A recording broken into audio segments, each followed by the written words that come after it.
ಎಲ್ರಿಗೂ ನಮಸ್ಕಾರ. Welcome back to my YouTube channel. ಏನು ಗೈಸ್ ಸ್ಕೂಲ್ ಹಿಂಗಿದೆ ಅಂತ ಎಷ್ಟು ಮಾಡಿದ್ರೆ ಅದೆಲ್ಲ ಸ್ನಾನ ಮಾಡಿದ್ದೀನಿ ಗೈಸ್. ಅದಕ್ಕೆ ಇವಾಗ ಸ್ವಲ್ಪ ಸೆಟ್ ಆಗಬೇಕಲ್ಲ.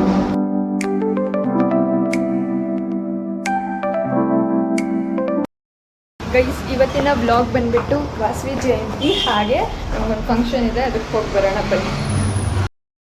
ಗೈಸ್ ಫೈನಲಿ ರೀಚ್ ಆಗಿದ್ದೀವಿ. ಬನ್ನಿ ನಿಮಗೆ ವಾಸವಿ ಟೆಂಪಲ್ನ ತೋರಿಸ್ತೀನಿ.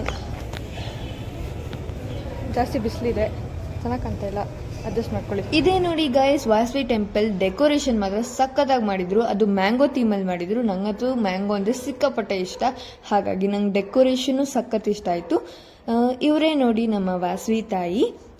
ನನಗೆ ವಾಸವಿ ದೇವಿ ಅಂದರೆ ಸಿಕ್ಕಾಪಟ್ಟೆ ಇಷ್ಟ.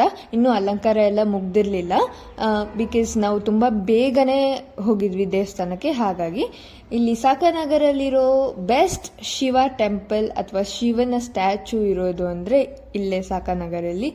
ಸೊ ನನಗೆ ಈ ಸ್ಟ್ಯಾಚುನ ನೋಡಿದಾಗೆಲ್ಲ ಮುರುಡೇಶ್ವರನೇ ಜ್ಞಾಪನ ಬರುತ್ತೆ. ಯಾಕಂದರೆ ಮುರುಡೇಶ್ವರ ಅಲ್ಲೂ same silver colour Shiva statue ಇರೋದ್ರಿಂದ ನಂಗೆ ತುಂಬಾ ಇಷ್ಟ ಶಿವ. ದೇವರಿಗೆ ಕೈ ಮುಗಿದು ನಾ ಹೊರಟಿದ್ದು ಸೀದಾ ಬ್ಯಾಟಿಂಗ್ ಕಡೆ. ಬ್ಯಾಟಿಂಗಲ್ಲಿ ಅಂದರೆ ಟಿಫನಲ್ಲಿ ಏನಿತ್ತು ಅಂದರೆ ಇಡ್ಲಿ ಮತ್ತು ವಡೆ ಇತ್ತು.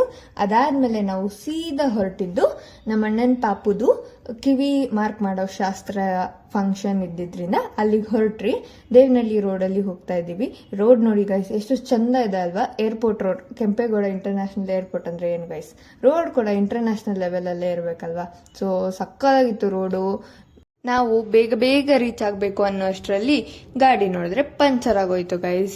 ಪಂಚರ್ ಎಲ್ಲ ಸರಿ ಮಾಡಿಕೊಂಡು ಗಾಡಿನೆಲ್ಲ ಸರಿ ಮಾಡಿಕೊಂಡು ಹೊರಟಿದ್ದು ನಾವು ಫಂಕ್ಷನ್ ಕಡೆ. ಫಂಕ್ಷನ್ನಲ್ಲಿ ನಾನು ಊಟ ಏನೇನಿರುತ್ತೆ ಅಂತ ತುಂಬ ಎಕ್ಸೈಟೆಡ್ ಆಗಿದ್ದೀನಿ ಗೈಸ್. ನೋಡೋಣ ಬನ್ನಿ ಹೆಂಗಿರುತ್ತೆ ಅಂತ. ನೋಡಿ ಆವತ್ತಿ ಬೆಟ್ಟ ಅಂತೆ ನಾವು ಬಂದಿದ್ವಂತೆ, ಬಟ್ ಜ್ಞಾಪನ ಇಲ್ಲ. ಫೈನಲಿ ರೀಚ್ ಆದ್ವಿ. ಫಂಕ್ಷನ್ ನಡೀತಾ ಇರೋದು ಶ್ರೇಯಸ್ ರೆಸ್ಟೋರೆಂಟ್ ಅಲ್ಲಿ ಗೈಸ್. ಆಂಬಿಯನ್ಸ್ ಮಾತ್ರ ಸಕ್ಕತ್ತಾಗಿತ್ತು. ಇದು ನೋಡಿ ನನ್ನ ಚೈಲ್ಡ್ಹುಡ್ ಫ್ರೆಂಡ್, ಹಾಗೆ ಅವರ ಅಕ್ಕ. ನಾನು ಅವಳು ಸ್ಕೂಲಿಂಗ್ ಒಟ್ಟಿಗೆ ಮಾಡಿದ್ರಿಂದ ದ್ಯಾಟ್ ಈಸ್ ಇರ್ರಿಮಾರ್ಕೆಬಲ್. ಮತ್ತು ಇಲ್ಲಿ ಪಾಪು ಕಾಣಿಸ್ತಿದೆಯಲ್ಲ, ಅದೇ ಪಾಪುದು ಇವತ್ತು ಕಿವಿ ವಾಲೆ ಇಡಕ್ಕೆ ಮಾರ್ಕ್ ಮಾಡೋ ಫಂಕ್ಷನ್ ಇವತ್ತು ಗೈಸ್. ಕೀರ್ತನ್ಯಾಗೆ ಹಾಯ್ ಮಾಡಿ, ಹಾಗೆ ಅಣ್ಣ ಅತ್ತಿಗೆಗೂ ಹಾಯ್ ಮಾಡಿ ನಾ ಹೊರಟಿದ್ದು ರೆಸ್ಟೋರೆಂಟ್ದು ಆಂಬಿಯನ್ಸ್ ನೋಡೋಣ ಅಂತ. ಆಂಬಿಯನ್ಸ್ ಮಾತ್ರ ಸಕ್ಕತ್ತಾಗಿತ್ತು ಗೈಸ್. ಗ್ರೀನರಿ, ಆದರೆ ಎಷ್ಟಕ್ಕೆ ಸ್ವಲ್ಪ ಜಾಸ್ತಿ ಇತ್ತು. ಅದಾದಮೇಲೆ ನಾವು ಹೊರಟಿದ್ದು ಊಟ ಕಡೆಗೆ. ಊಟ ಮಾತ್ರ ಸಕ್ಕತ್ತಾಗಿತ್ತು ಗೈಸ್. ಊಟದಲ್ಲಿ ಏನೇನಿತ್ತು ಅಂದರೆ ಕಾಶಿ ಹಲ್ವಾ, ಕೋಸಂಬರಿ, ಮಿಕ್ಸ್ಚರ್ ಕೋಸಂಬರಿ, ಹಾಗೆ ಪಲ್ಯ. ಅದಾದಮೇಲೆ ಸ್ಪೆಷಲ್ ಮೆನ್ಷನ್ ಆಲೂ ಕಬಾಬ್ ಗೈಸ್. ಆಲೂ ಕಬಾಬ್ ಸಕ್ಕತ್ತಾಗಿತ್ತು. ಅದಾದಮೇಲೆ ಚೋಲೆ ಭಟೂರೆ, ಅದಾದಮೇಲೆ ಪಲಾವ್, ಹಾಗೆ ಅನ್ನ ಮೊಸರು, ಅನ್ನ ಸಾಂಬಾರು ಕೂಡ ಇತ್ತು. ನನಗೆ ಹೊಟ್ಟೆ ಫಿಲ್ ಆಯಿತು ಗೈಸ್, ಹಾಗಾಗಿ ಅನ್ನ ಸಾಂಬಾರು ಮತ್ತು ಅನ್ನ ಮೊಸರು ಹಾಕ್ಸ್ಕೊಂಡಿಲ್ಲ. ಊಟ ಅಂದರೆ ಊಟ ಎಂಡ್ ಆಗೋದೇ ಐಸ್ ಕ್ರೀಮಿಂದ. ಈ ಸಮ್ಮರಲ್ಲಿ ಐಸ್ ಕ್ರೀಮ್ ತಿಂದಿಲ್ಲ ಅಂದರೆ ಹೆಂಗೆ ಹೇಳಿ ಗೈಸ್. ಐಸ್ ಕ್ರೀಮ್ ತಿನ್ಕೊಂಡು ನಾವು ಹೊರಟಿದ್ದು ನಾವು ಡೆಕೋರ್ ಕ್ಯಾಪ್ಚರ್ ಮಾಡೋಣ ಅಂತ ಗೈಸ್. ಯಾಕಂದರೆ ಸ್ಟೇಜ್ ಹತ್ರ ಯಾರೂ ಜನ ಇರಲಿಲ್ಲ. ಸೊ ಐ ಥಾಟ್ ಡೆಕೋರ್ನ ಕ್ಯಾಪ್ಚರ್ ಮಾಡೋಣ. ಡೆಕೋರ್ ಸಿಂಪಲ್ ಆ್ಯಂಡ್ ಎಲಿಗೆಂಟಾಗಿ ಸಕ್ಕತ್ತಾಗಿತ್ತು, ನಂಗೆ ಇಷ್ಟ ಆಯಿತು. ಅಣ್ಣ ಅತ್ತಿಗೆಗೆ ಬಾಯ್ ಬಾಯ್ ಹೇಳಿ ನಾವು ಹೊರಟಿದ್ದು ಸೀದಾ ಮನೆ ಕಡೆಗೆ ಹೋಗ್ತಾ ಈ ಬೈಕರ್ ಗರ್ಲ್ನ ನೋಡಿದ್ವಿ ಗೈಸ್. ಸಕ್ಕತ್ತಾಗಿ ರೈಡ್ ಮಾಡ್ತಾಯಿದ್ರು. ನಂಗಂತೂ ಸೂಪರ್ ಕ್ರೇಜಿ ಅನ್ನಿಸ್ತು. ಅದಾದಮೇಲೆ ಏರೋಪ್ಲೇನ್ ಕಾಣಿಸ್ತು ಗೈಸ್. ದೇವನಹಳ್ಳಿ ರೋಡ್ ಅಂದಮೇಲೆ ಏರೋಪ್ಲೇನ್ ಕಾಣಿಸಿಲ್ಲ ಅಂದರೆ ಹೆಂಗೆ ಹೇಳಿ. ಏರೋಪ್ಲೇನ್ ನೋಡಿಕೊಂಡು ವಾವ್ ಅಂದ್ಕೊಂಡು ಹೊರಟಿದ್ದು ನಾವು ಸೀದಾ ಮತ್ತೆ ಟೆಂಪಲ್ ಕಡೆ. ಇದು ನೋಡಿ ಬನಶಂಕರಿ ತಾಯಿಯ ಅಲಂಕಾರ. ಅದಾದಮೇಲೆ ನಾವು ಹೊರಟಿದ್ದು ವಾಸವಿ ತಾಯಿಯ ಅಲಂಕಾರ ನೋಡೋಕ್ಕೆ. ವಾಸವಿ ತಾಯಿನ 2 ಕಣ್ಣಿಂದ ನೋಡೋಕ್ಕೆ ಸಾಲದು ಗೈಸ್. ವಾಸವಿ ಜಯಂತಿ ಬಂದ್ರೇ ಅಲಂಕಾರ ಸಕ್ಕತ್ತಾಗಿರುತ್ತೆ.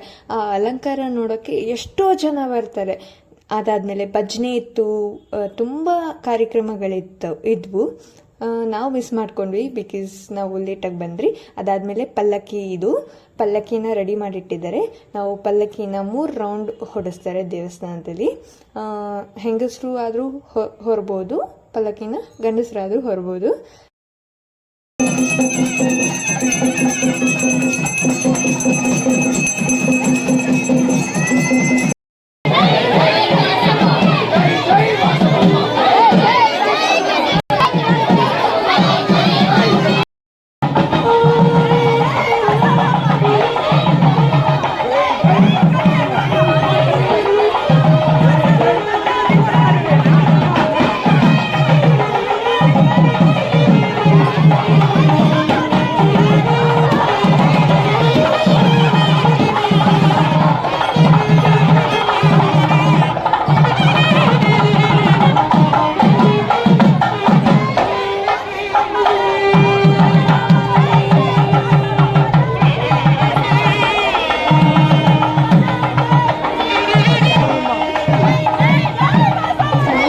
ಆಕ್ಟಿವಿಟೀಸ್ಗಳನ್ನ ಮುಗಿಸ್ಕೊಂಡು ನಾವು ಹೊರಟಿದ್ದು ಪ್ರಸಾದದ ಕಡೆ. ಪ್ರಸಾದದಲ್ಲಿ ವಾಂಗಿಬಾತ್, ಮೊಸರನ್ನ ಹಾಗೂ ಬಜ್ಜಿ ಇತ್ತು. ಇದಾಗಿತ್ತು ಇವತ್ತಿನ ವ್ಲಾಗ್. ಇಷ್ಟ ಆಗಿದ್ದಲ್ಲಿ like, share, comment and subscribe. Thank you so much for watching. Thank you. Vasavi Jayanti ನಿಮಗೂ ಇಷ್ಟ ಆಗಿದ್ದಲ್ಲಿ like, share, comment and subscribe. ನಮ್ಮ ಕೀರ್ತನಿಯಾಗೋಸ್ಕರ ಸಬ್ಸ್ಕ್ರೈಬ್ ಮಾಡ್ಕೊಳ್ಳಿ ಗೈಸ್.